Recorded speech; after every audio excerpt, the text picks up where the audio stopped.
Muscle loss happens silently when you miss this critical food most doctors overlook. 6 months ago, I noticed my jeans fitting looser around my thighs despite no weight loss. At first, I felt pleased thinking I was getting leaner. Then I struggled carrying groceries up my apartment stairs, something I'd done effortlessly for years. My arms felt weaker during simple tasks like opening jars.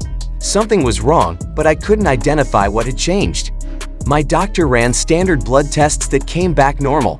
She asked about my diet and exercise routine. When I described my typical meals, she paused and said most people don't realize they're slowly losing muscle because they're missing adequate protein intake.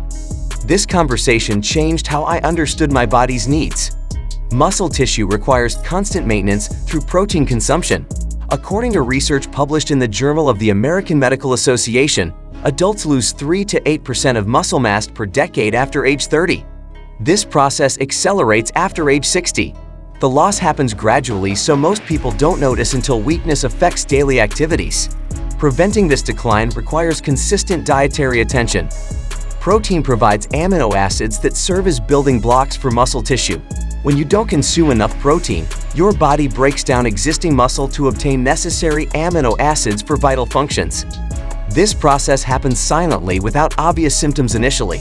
The National Institutes of Health confirms that inadequate protein intake directly contributes to accelerated muscle loss across all age groups. The amount of protein needed surprises most people. Current research suggests 0.8 grams per kilogram of body weight as a minimum. For someone weighing 70 kilograms, that's about 56 grams daily. However, studies in the journal Nutrition and Metabolism indicate that older adults and physically active people need significantly more, potentially 1.2 to 1.6 grams per kilogram. I calculated my intake and realized I was consuming barely half of what my body needed. My typical breakfast was toast with jam and coffee.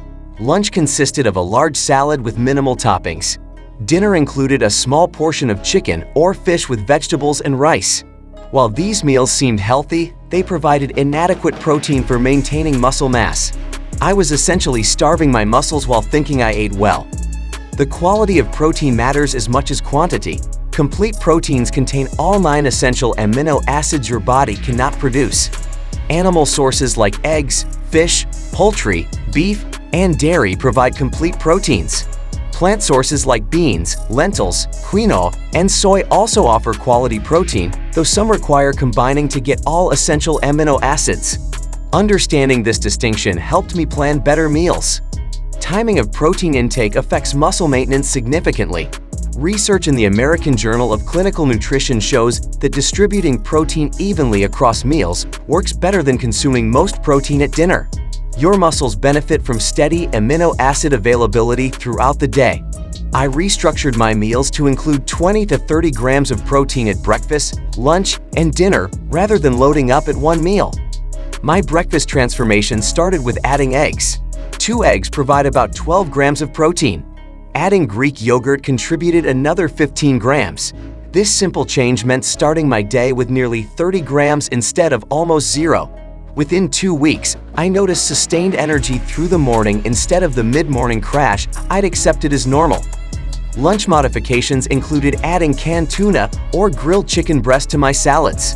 A palm-sized portion of these proteins added 25 to 30 grams. Legumes like chickpeas provided fiber along with protein.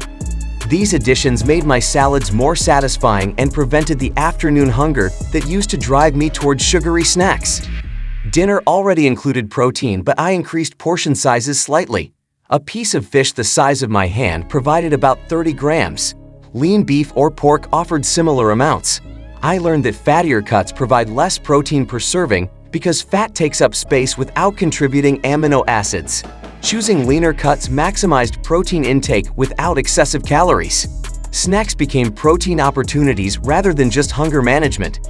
Cottage cheese, hard-boiled eggs, and protein-rich nuts like almonds fit easily into my routine.